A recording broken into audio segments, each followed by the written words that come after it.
And my guest today, Tom Ruminski. He's the leading baseball writer for The Score. Thank you for coming today, Tom. I'm really excited to be interviewing you. So to start off, I'm sure as the leading writer for The Score, you have talked a lot about the Blue Jays and you've written a lot about them. What do you think about their season so far? Yeah, I mean, I think that they play in the toughest division in baseball, so it's going to be a bloodbath through 162 games. We've definitely seen some ups and downs so far. I think that you've seen some significant contributions from Vladdy, Bo. Chapman is off to a tremendous start. Absolutely. He's having a great year. Maybe he's eyeing free agency coming up after this season, but there has been some rumbling, excuse me, that maybe the two sides are trying to work out an extension. With the good, you've also seen the bad. The rotation has looked shaky at times. Alek Manoah certainly doesn't look like the Cy Young finalist that he was last season. Barrios has still been up and down. Kikuchi has been a pleasant surprise so far. Yeah, but the question is, can you get that out of him throughout the whole season? Bassett has been up and down as well. And even as sharp as Kevin Gossman has looked at times, there's been a few blowouts in Houston and Boston, in particular, giving up the career high in earned runs in Fenway during that ugly 4-game sweep. The bullpen has had some issues as well. Eric Swanson has looked phenomenal. I think that's been a great addition, obviously sacrificing Teoscar's bat to strengthen the bullpen. Romano has he's looked okay. Tough outing last night. Yeah, he blew that save against a very tough Phillies lineup, managed to get out of that jam, but yeah, I don't think he's been where he wants to be. And then Jimmy Garcia, great setup man last year. His numbers are inflated so far this year, despite adding a lot of velocity to his fastball. Meza has been solid. And then you get a guy like Anthony Bass, who is coming off a career season, and he hasn't really been there this year. The only noteworthy thing about him is complaining about the service of an American airline. That's about it. So it's been ugly all around for Bass, on and off the field. With that in mind, the Jays are 21-16, and it is a I believe division. Very tough. With the Yankees being in last, I mean, they're 21-17. They'd be in first place in the, I believe, the AL Central or the AL. So I don't know. They would be first place in the AL Central. Many teams would be in first place in the AL Central around baseball. Weak division. Yeah, exactly. But so I mean, the Yankees, they've dealt with some injuries. It seems like they do that all the time. It's kind of just the players that they have. It's really a boom or bust. Can't really stay on the field. The Rays have been a phenomenal story. I do think that, I think that they're due for some regression. I always think about law of averages whenever I think of baseball, and that's bound to catch up with Tampa Bay eventually. What goes up must come down, and I think that's what you're going to see there. And then Baltimore has looked great, building on that surprise season last year. The Red Sox have been better than I thought. Masataka Yoshida, he looks like a tremendous hitter. And at one point, they're going to get Trevor Story back as well, but lots of question marks with that rotation. I still feel like the Blue Jays are the best team in that division, but it's not going to be easy. And there's a more balanced schedule now. So what you get is less divisional games. And so you can't really make up that much ground until, say September, the end of the season. And you don't want to put yourself in a position where you have to make up significant ground in the last month of the season. But in the last 2 weeks, it's all divisional opponents like Yankees, Rays. So, the AL East could definitely be resolved there. But a very tough stretch coming up for Toronto as well, starting with a matchup against the Atlanta Braves and Spencer Strider on Friday. So he's arguably the best pitcher in baseball right now, and the Blue Jays are going to have their hands full. Yeah, if the Jays want to win this division, their rotation is certainly going to have to get a lot more consistent. Yeah, 100%. And coming into the season, what the Jays had that many other teams didn't is co-aces with Yeah. Gossman and Manoah, and then a lot of depth as well. Bassett has been a frontline starter before, and Barrios, I always thought he was going to be a big X factor, two-time All-Star. When he's on, he looks great, and then he has these blow-ups. But I think the big difference with him this year is his K per nine is up, and he's getting swing and misses, which he didn't last year. So I think that's definitely something to look at moving forward. And Manoah, it's been very curious with him because, sorry, go ahead. Yeah, so far this season he's logged a 1-3 record, 4.83 ERA, a 1.66 WHIP, and he only has 32 strikeouts. So certainly not the stats that you'd be looking for out of your ace, and certainly nothing close to what he had last year. Yeah, it is concerning. There are a few things that I've noticed. He's not really striking guys out. A career low K per nine right now, and that's actually gone down ever since he entered the league. He's walking way too many guys. He's struggled with command in most of his starts, and he's had some issues with velocity as well. He's usually sat at like 95 with that four-seamer, but it's dipped down to like 92. 91 in some of his starts. So, and another thing, he's not really going very far into games because he's walking a lot of guys. There's a lot of deep counts. So he's taxing the bullpen. So it's not only that he's impacting the relievers in the actual game that he's starting in, but there's a ripple effect that you could see in the following game or a game after that, because guys are supposed to pitch that may be scheduled to take the day off, or you have to put in a high leverage reliever that you didn't want to. So yeah, I do think he's going to turn it around. A start like this, you might not see the same numbers that he produced last year. Yeah. But he's a fighter. Like, the thing about Manoah is, even if he doesn't have his best stuff and he's gained a reputation like this around the league, that he's still going to go out there and do his best and give the team an opportunity to win. And what I think is going to turn his season around is actually improving his slider, because that was his wipeout pitch. Yeah. And yeah, he's not getting a lot of swing and misses on that slider. It's breaking not close enough to the plate, so hitters aren't really tempted to swing at it. And if you don't have a productive off-speed pitch, and you're just trying to locate your fastball, I mean, you're predictable as a pitcher. So the thing is, despite some of these question marks, again, the Blue Jays are still 21-16, and they're finding ways to win. And just imagine what this team could look like when they're firing on all cylinders. So do you think that the new pitch clock rule could be a reason why Manoah's had a tough start so far, and other pitchers with a larger figure, such as Lance Lynn, who is now 1-5 with a 7.51 ERA, a 1.60 WHIP, and 54 strikeouts? Yeah, and you've seen some other guys struggle as well. Lynn's teammate Dylan Cease had a tremendous campaign. Absolutely. And he's getting pounded this year. Another guy that was getting hits early was Aaron Nola, and his catcher JT Realmuto came out and said that we're having some issues with the pitch clock here. And what pitchers were able to do in the past is slow down the game or speed up the game to throw off hitters and to change, this perceived momentum. And now it's just go, go, go. There is nowhere to hide, nowhere to run. You are on, the same clock as everybody else, and you got to throw your pitch by a certain time. And that's it. And it's like, if a pitcher is not feeling it and not in a groove, it can really snowball really fast. And we've seen some really ugly numbers from a whole bunch of established hurlers this year as a result of that. So do you think that it's really tiring out guys like Manoah and Lance Lynn, like, too quickly and not allowing them to go far into their game?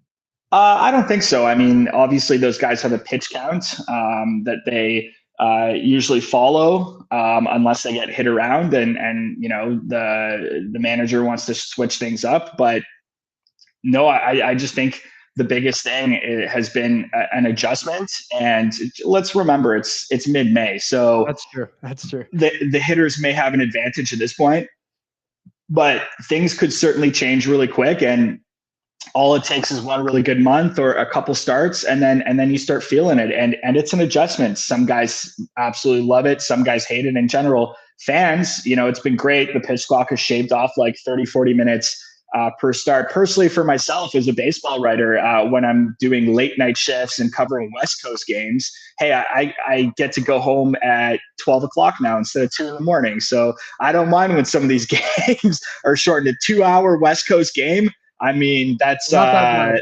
yeah, I'm loving that. So I can't really complain. And fans in general have really enjoyed it. It's more appealing for a casual fan. I always think of baseball as something that, especially when you're at the ballpark, it's like you can be conversing with somebody and not really fully paying attention, and then an incredible play, offensively or defensively, can suck tens of thousands of people into the game at the same time. So I think, for a general spectator and general viewership, it's easier and it's more appealing, and you can get into the game because, I mean, nobody was into. I mean, there's some baseball purists that really enjoyed a 4.5 hour slog between the Yankees and the Red Sox, but it's draining, and it's really tough to sit somebody down and say, hey, this is America's pastime here. Like, enjoy this game. This is a chess match within a chess match. And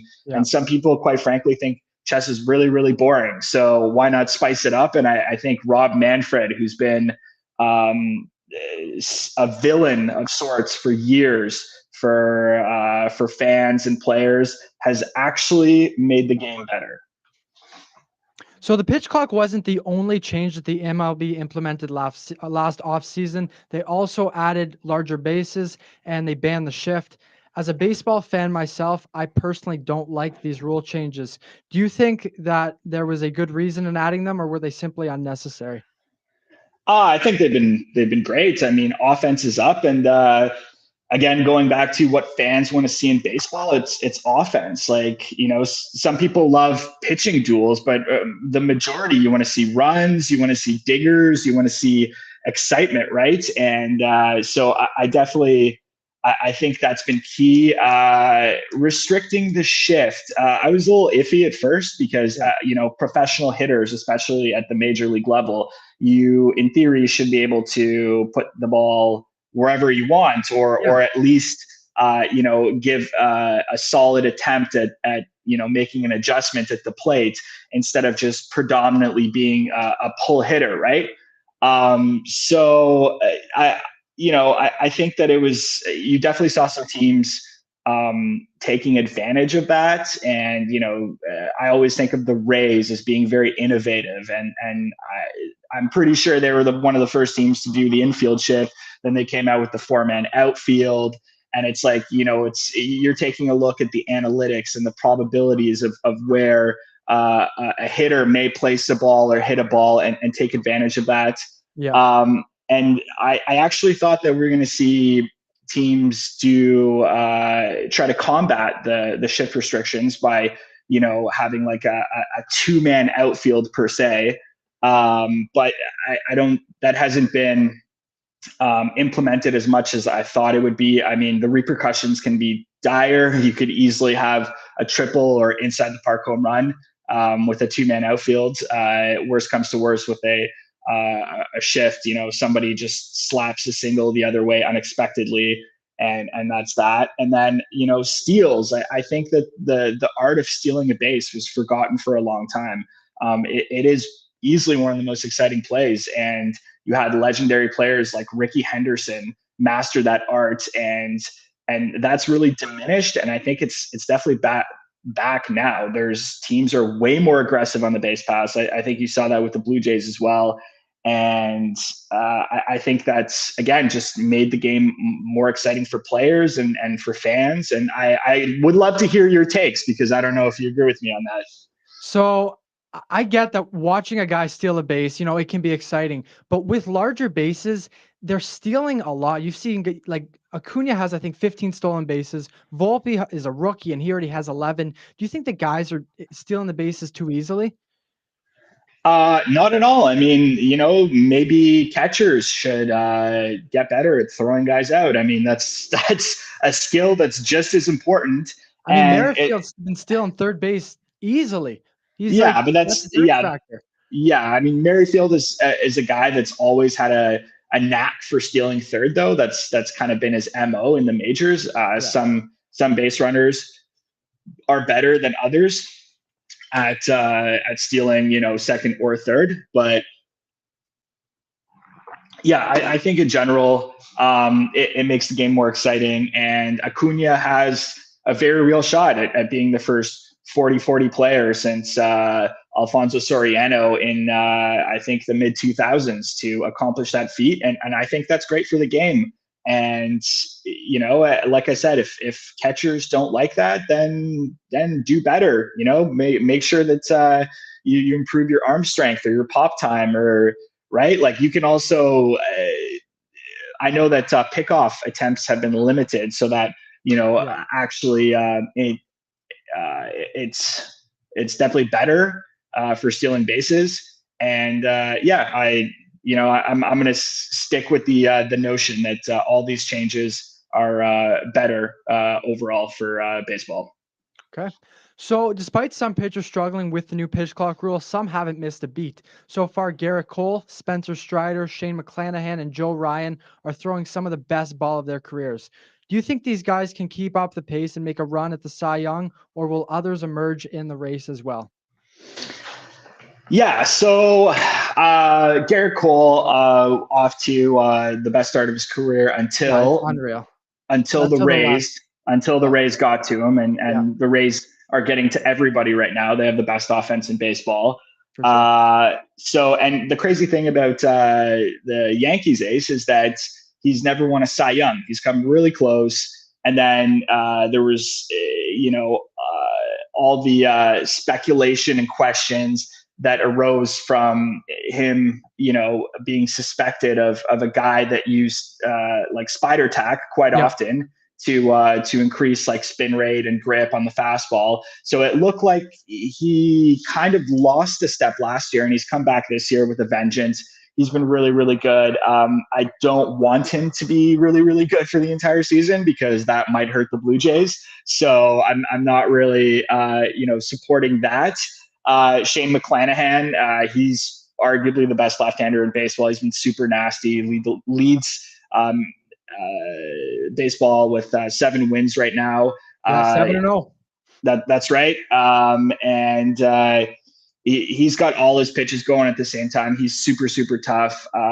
Joe Ryan with the Twins. It would surprise me if he was in the Cy Young conversation at the end of the year. He's having a good start though so far. Yeah, Sonny Gray actually from the Twins, I believe, is having an even better start than Joe Ryan. But Joe Ryan is a former guy in the Rays organization. They got him in the Nelson Cruz deal. So another tip to tip your cap to Tampa Bay. Just they develop a ton of quality arms.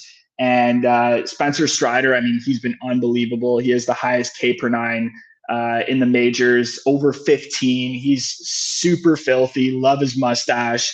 Love his like swagger on the mound. Yeah, I mean, I think there's a couple guys that could definitely pop into the conversation. Kevin Gossman, if you didn't have those blow-ups in Houston and Boston, he'd be right there. He's had a couple if he starts. Yeah, I mean, when his splitter is going and when he's able to get swings and misses with that pitch, like down low and mixing up that high 90s fastball in the upper part of the strike zone to, change the batter's eye and whatnot. Yeah, he's as good as it gets. Atlanta always finds a way to have a good rotation somehow. They always do. It's true. It's true. And there's definitely going to be a lot more pressure on Striders as well now since Kyle Wright and Max Fried are both sidelined with injuries that are significant. So yeah. Bryce Elder has been really good. And I'm just trying to think here of other pitchers. I mean, with the Rangers, if Jacob deGrom can ever stay healthy, I don't know about that. his stuff is super nasty. So he's a guy to watch. Again, if he can stay healthy. Then you got the Kershaw's been duo. throwing pretty well this year, I think. Kershaw has been good, but like I don't think he'll keep it up. if you've seen in past seasons, the problem with him is he's got a wonky back. So it seems like there's always a couple IL stints because of his back. The duo with the Mets, Scherzer and Verlander, both future Hall of Famers. They haven't really been able to get it going just yet, but I wouldn't count those guys out just based on the pedigree. And yeah, I mean, there's a ton of quality pitchers and a ton of studs out there, and it really just depends how quickly some of these guys can put everything together and really get a good feel on the mound and obviously adjust to the pitch clock, which some pitchers have been able to do and some pitchers haven't. What about Sandy Alcantara? He had a great year last year, and I'm not saying this year's been terrible, but it just hasn't been anything close to what he did last year. Yeah, I really like what the Marlins are doing as well. They can't score any runs, and their run differential is terrible. Yet they're hovering around 500 because they always win one-run, low-scoring games. Probably because their pitching staff is really really good. Yeah, I mean, I think that he's a guy that can go out and throw a complete game almost anytime, every 5 days. And then they have a ton of young arms behind him as well. Edward Cabrera and Jesus Luzardo, really nasty stuff. Yep. And they just called up their number one prospect, 10th overall in baseball, a 20-year-old, to start on Friday. So they're definitely a pitching factory there in Miami, but they got to get the bats going. And once they do, they might be a legitimate contender. The problem with the NL East is just such a loaded team, or excuse me, loaded division with the Braves, Mets, and Phillies there, and ownership willing to spend whatever it takes, which isn't really something that has happened so far in Miami. So jumping back over to the Blue Jays, they spent $300 million on a bunch of upgrades in the Rogers Center this year. And I know you're familiar with this because we heard that you took a VIP tour there. But for anyone who doesn't know, they got some new selections that include the Park Social, which is a space on the 500 level overlooking left field. At the same level, but above right field, is the Corona rooftop patio. Directly below that is the Catch, a bar space perched above the visitor's bullpen, while a bar next to that called the Stop overlooks center field. Schneider's Porch, an open-air hot dog concession at the right field level of the 200s, has also been added. Finally, the WestJet flight deck in the 200 level has been refreshed with retro arcade games and a new brewery-style menu.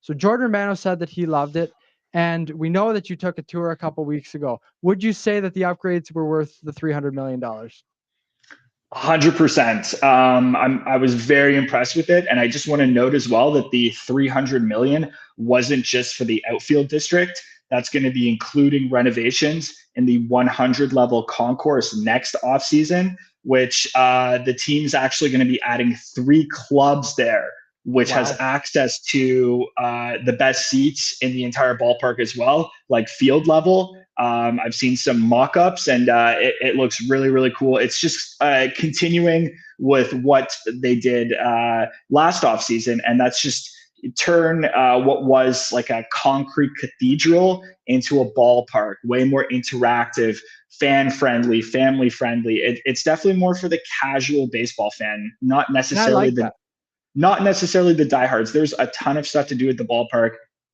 that doesn't necessarily include just being focused on the game 100% of the time. I'm a baseball purist. I love it. I love everything about it. And when I went to the Corona rooftop patio, it was so much more of a party vibe, right? It's weird to admit this, but I missed a Springer home run. I had no idea the Barrios was hit by a comebacker. Somebody asked me the final score. I knew the Jays won, but I didn't know the final score.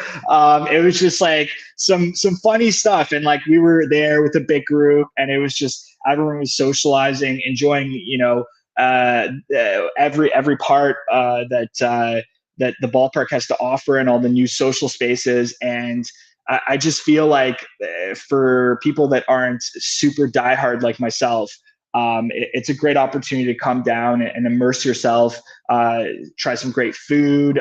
When I was there on the tour, I got to try the poutine hot dog. How was that? Totally lived up to the hype. And I'll tell you why it makes sense. Like, some people might be grossed out by it, but I think it's a work of art, just because, think about it. You got beef, you got potatoes, you got cheese, you got gravy, and you got a bun. That's your poutine hot dog. Those are all ingredients that work. There is nothing that doesn't work out of those ingredients, right? Yeah. So I thoroughly enjoyed it. They have some really cool drinks as well. I'm an espresso martini guy, and you can have an espresso martini at the Jays game. So that's super cool to me. There's other parts with like bands, DJs. You can play video games. They have lawn games. They have arcade games. And that's how you get the most people at your stadium. They're going to have amazing attendance. Exactly. And all of this, I don't want to sound like I work for the Blue Jays here, even though the Score has an exclusive 10-year partnership with ScoreBet. So we're partners with the Blue Jays, but the changes are phenomenal. And, for $20, you can go and cruise around the ballpark with a general admission ticket. And it's a great way to spend the summer. When the rooftop is open, the Park Social and the Corona rooftop patio are bumping. You get tons of rays, and there's a little bit of something for everybody now. And I do want to add that a lot of the new sections do have kind of like a party vibe to them, but what's cool about Park Social is it's more family oriented. They have the lawn games, a whole bunch of candies, and they have churros. Like, it's just shaved ice, Italian sodas. There's so much now, and it's just the very beginning, because, like I said, there's going to be renovations to the 100 level concourse coming up next winter. How much did they actually spend this offseason? Because you mentioned that the $300 million included next offseason. So how much did they actually spend just this year? I don't have the exact figure on that right now. I didn't get the breakdown. So I don't want to speculate. I mean, it was obviously tens of millions, right? So they redid the entire outfield. So, but I think that ultimately the Rogers Center, it is an old stadium in comparison to others around the league. But with this revitalization of sorts, if you want to call it, I think that stretches the life in general of it, because really the location is so good for the Rogers Center that it really would be difficult to build a new ballpark. And why not squeeze all the potential life out of this building while you have it? So not only is it a good way to attract fans to the stadium, but it's a good way to attract players to come to Toronto as well, knowing that they got this new atmosphere. They got, the tons of fans, all the upgrades. I think this could help them in free agency in the coming years too, a little bit. Yeah, absolutely.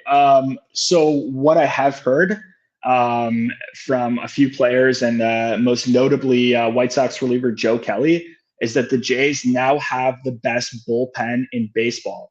So it's multi-layered, multi-leveled, and it's just everything about it is super unique. And I'm not just talking about the players being close to the pitchers, because you do see that in other ballparks, but underneath there's like a weight room, there is a barber shop, there's an area for like friends and family to go and hang out and whatnot. It's almost like its own facility, the two bullpens now. So if you're getting that sort of feedback from opposing pitchers, how much they love that, I think that's really important. And the Blue Jays are just very dedicated to having world-class facilities. You saw that a few years ago when they opened up their complex in Dunedin, and players raved about that. These changes have been amazing so far.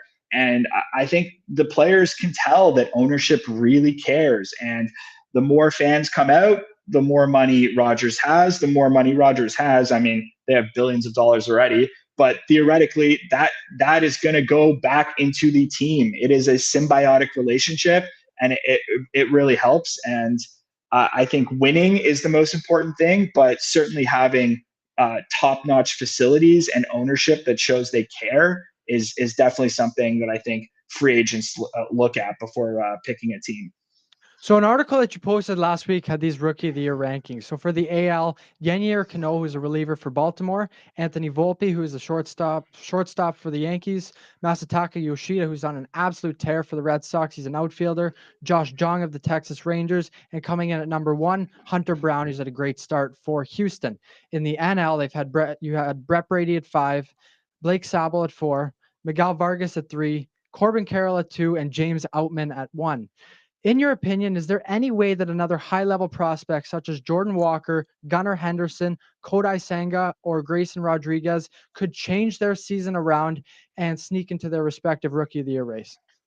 Yeah, I mean, I love Gunnar Henderson. Like, I love everything. I Go love ahead. him too. I picked him for my fantasy team, and it was a bit of a bust so far, but I like him. Yeah, it's mid-May, so I always, when talking to people about fantasy, I say, number one, always set your lineups. Number two, don't give up on your stars, and just like have faith that your ability to draft and it's going to pay off in the end. But I love everything that Baltimore is doing. I love Adley Rutschman. I love Jackson Holiday.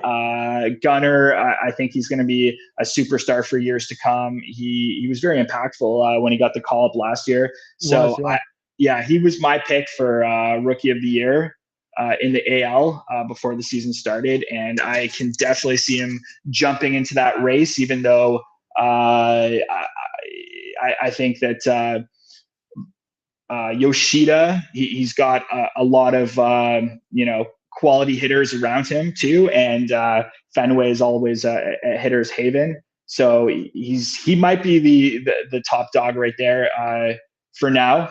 And then Grayson Rodriguez, love him as well. He was arguably the top pitching prospect in baseball for a long time, and he's got that electric fastball, and it's going to be interesting to see if the O's can develop a quality starting pitcher for the first time in a long time. He definitely has the stuff in the makeup to have an impact at the major league level. And I'm trying to think in the NL who, I think that when Corbin Carroll is healthy, I've been surprised by the production from James Outman, but Corbin Carroll he's the fastest player in the bigs. And I think he's a lock to be a 30-30 guy for years. Sorry, go ahead. I think he's going to win Rookie of the Year. I think Outman's going to fall off a bit, and I think Carroll will jump up into that one spot. Well, Outman has been a surprise. It was Miguel Vargas with the Dodgers that was getting a lot of hype in the preseason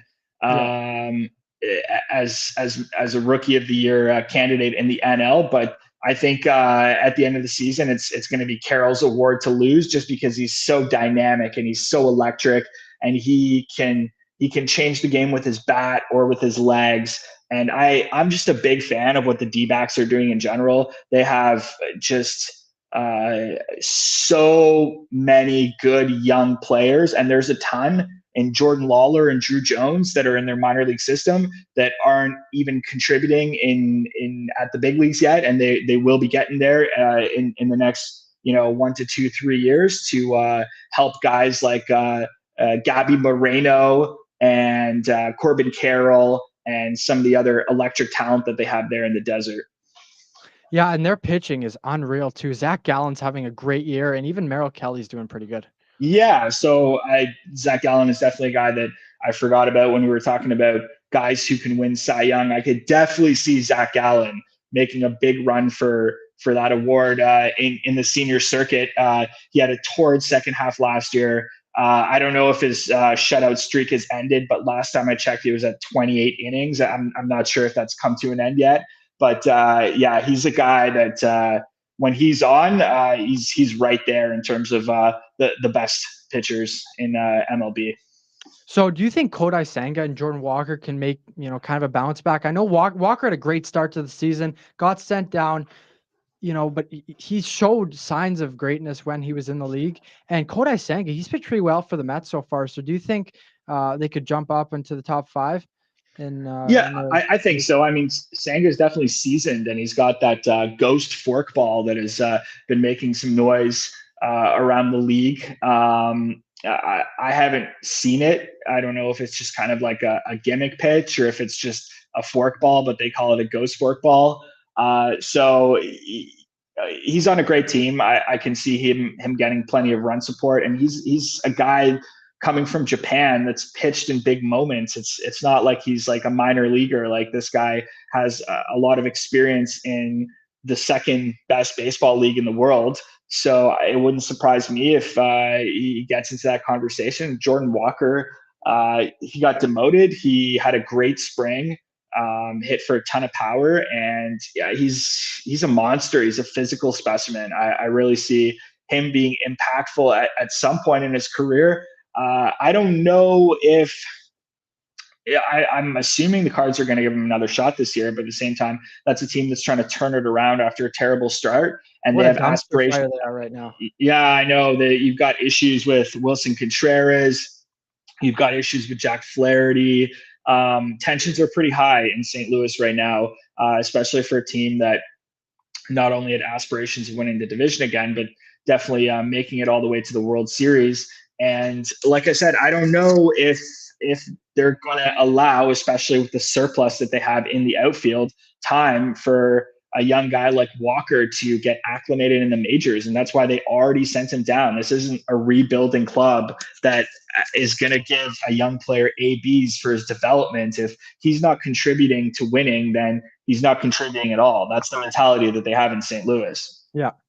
All right, well, that's going to wrap up the episode. Thank you, everyone, for tuning in. And thank you very much, Tom, for coming on. We know that you're hard to reach, and we really, really appreciate it. I thought it was great, and I'm really, really glad that we could have you. I hope everyone enjoyed this, and thank you for tuning in. Yeah, Michael, I really appreciate it, man. Best of luck moving forward. And if you need any sort of, career advice or tips or whatnot, I was once a young aspiring sports journalist as well, and it's a very brutal industry, and you gotta know the right people and have perseverance. And one bit of advice is get as many reps as you can wherever you can. Practice, whether it's broadcasting, writing, social media. The more practice, the better. And never say no. Whenever people give you opportunities, say yes. Be a yes man, because I am a yes man. Yeah. If you're a yes man, at least having the right attitude goes a long way in a very competitive industry. Yeah. All right. Thank you, Tom. All right, take care, man.